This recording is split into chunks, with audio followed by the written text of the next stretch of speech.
Imagine this. You're facing someone, maybe a friend, a boss, or even a stranger.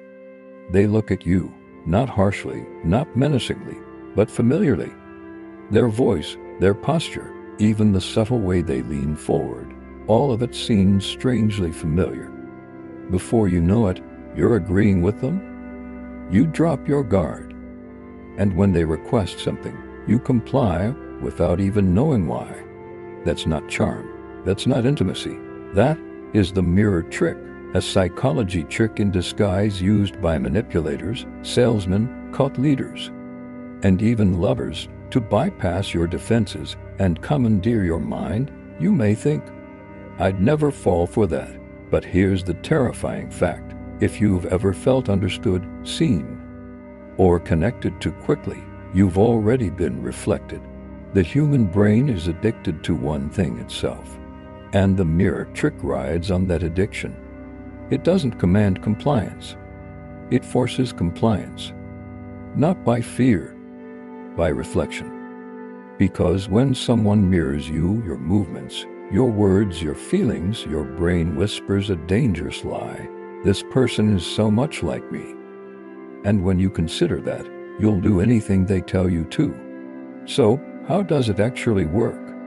Why is it that even professional psychologists fall for the mirror trick? Let's look at the dark science behind the magic. The psychology behind the mirror trick. The mirror trick doesn't start with your eyes. It starts with your neurons. Inside your head, there is a system designed to do only one thing: mimicry. It's called the mirror neuron system. When you see someone smile, the same cells in your brain as would make you smile are turned on. When you see someone cross their arms, your muscles involuntarily sense an invisible pull to follow suit. And when someone shares your emotions, your brain whispers, "This person understands me." That whisper is the beginning of control.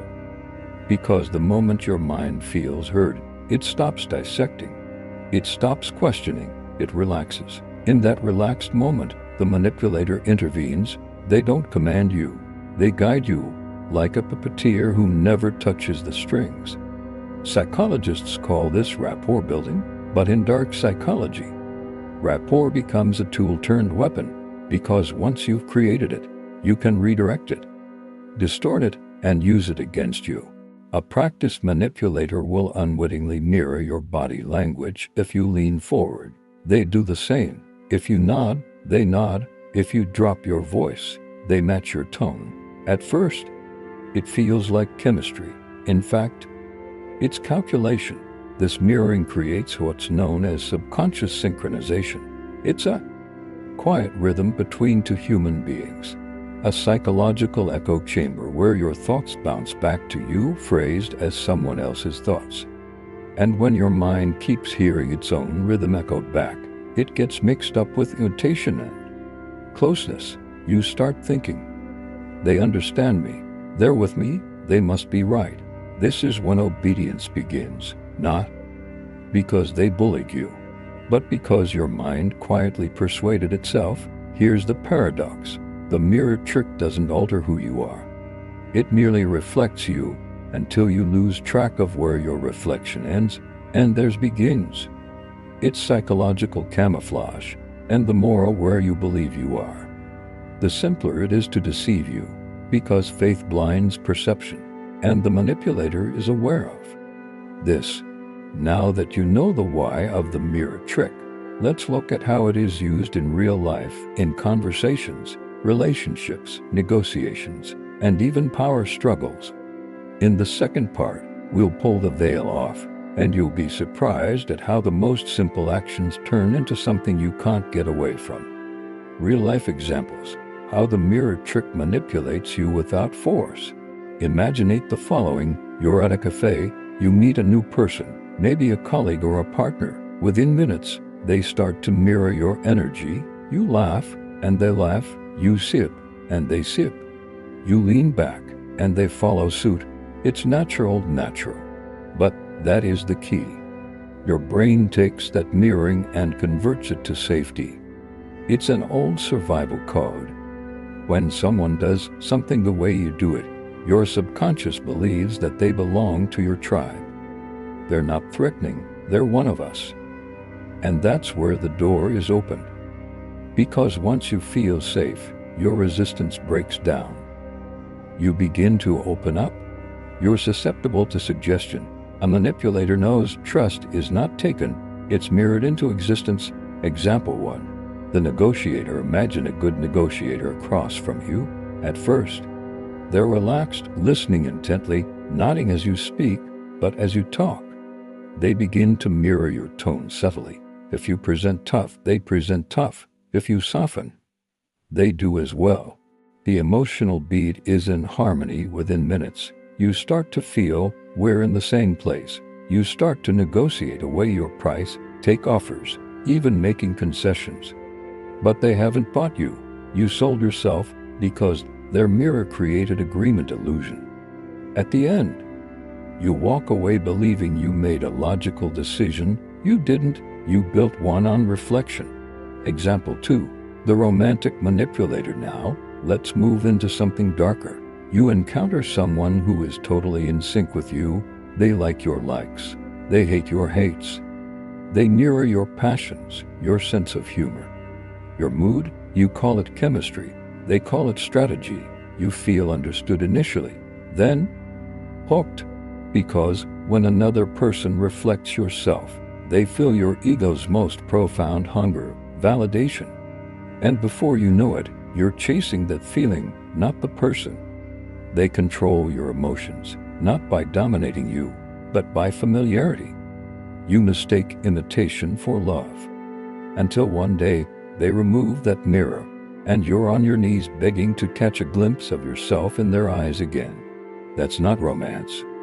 That's emotional dependency by design. Example 3. The charismatic leader. Look at any forceful personality who can command audiences, politicians, and cult leaders alike. Notice how they mirror back their audience. They adjust to the mood of the room. Their words echo the fears, hopes, and frustrations of the crowd in front of them. They become the mirror of their followers. And when individuals see their own emotions reflected back from the stage, they don't question it, they worship it. The leader does not control them with logic.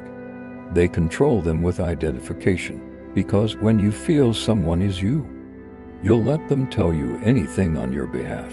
And that's how the mirror trick turns followers into believers.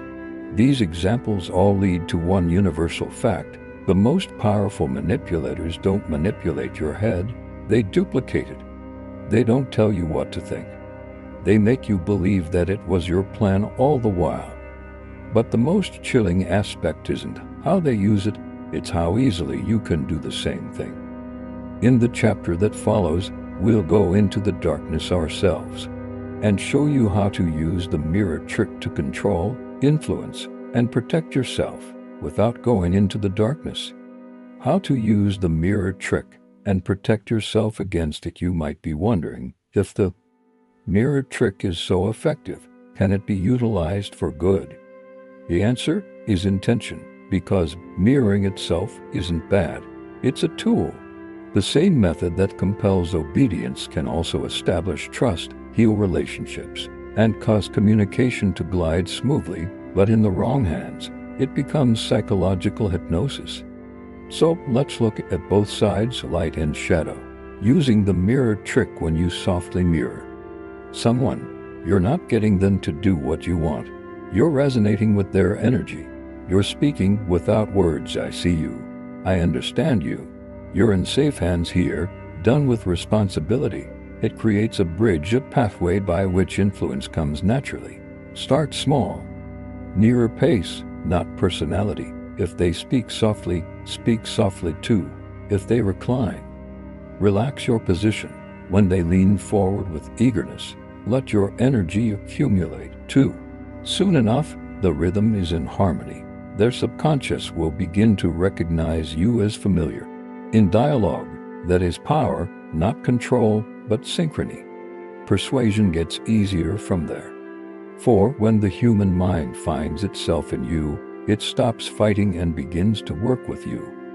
That is why the best persuaders ever seem not to be trying to persuade. They just mirror you so well that you mix up agreement and connection. The dark line, but here's where darkness begins. When you mirror not to connect, but to dominate, to manipulate someone's emotions, to twist their choices, or to fake caring for selfish motives, by then the mirror is a disguise. And once you're starting to wear that disguise, it's easy to lose track of whose face is real. That is why every effective manipulator ends up being his own victim. They adopt so many people's personalities that they lose their own. Protecting yourself against the mirror trick. Reverse the mirror. How do you protect yourself from being mirrored? From being manipulated through a reflection? The first rule: slowing down your emotional responses. Mirroring works only when your emotions are on automatic. When you feel instant trust, instant comfort, instant rapport, slow down. Ask yourself, do they really understand me? Or are they reflecting me? Watch timing. Connection forms slowly. Mirroring does in an instant. If someone feels like your twin too quickly, it's not fate. It's design. Second, break the rhythm. Change to a different posture suddenly. If they're mirroring you, they'll reflect the gesture and you'll notice it. Third, search for consistency. People who mirror you don't have stable emotional identities. They shift tone and values to suit whoever they are with. Authenticity doesn't work that way. And finally, don't over-reveal too soon. Knowledge is fuel for the mirror. The more they know you, the easier it is to reflect feelings back to you. Build up your center until trust has been established, not pretend dread. You can't stop people from playing the mirror trick, but you can stop feeding them the reflection they are trying to imitate. Because the moment you're conscious of the mirror, the illusion is shattered, and what remains is reality. But here's the final twist. The mirror trick is not merely located in manipulation or communication. It is located in you. In the last part, we will be exploring the innermost level, how the mirror becomes a metaphor for human psychology itself, and how understanding it can free you from all mental control. The philosophy of the mirror, what it reveals about human nature. What is it about the mirror trick that is so captivating? Isn't about mimicking, it's what it reveals about us. We require reflection. Beginning when we are little kids, we build our self-concept through the eyes of others.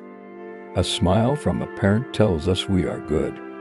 Validation from the world tells us we're in. Each look, each nod, each mirrored feeling is a piece of who we think we are. So when someone mirrors us back so exactly, they're not just imitating, they're reconstructing our sense of self.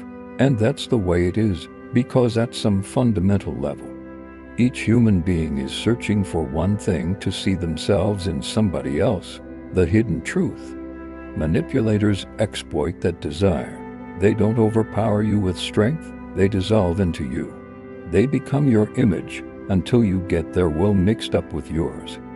But here's the paradox. Even when you can see through it, a part of you wants the image to stay. Because to feel understood, even falsely, is better than being alone. That's the tragedy of the human mind. We'd prefer to be seen than ignored. We'd rather be deceived by similarity than face the hollowness of loneliness. High mirror, high trick. The mirror trick, in its purest form, isn't a matter of other people. It's a matter of you.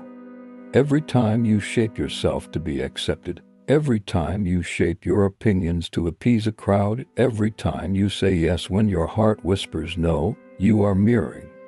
You are tricking yourself. The mirror is not always out there. At times, it's in the way we reflect the world, desperate to belong, fearful of being alone. The breaking point and the change comes when you finally look, when you look into the mirror, literal or psychological, and realize that the reflection is not power, but illusion. That is the awakening moment. When you no longer need the world to reflect you, you become unmirrorable. And that is when manipulation dies. Because the manipulator's power lies within your need to be reflected. Once you stop attempting to seek reflection, you free yourself from being a follower to becoming untouchable.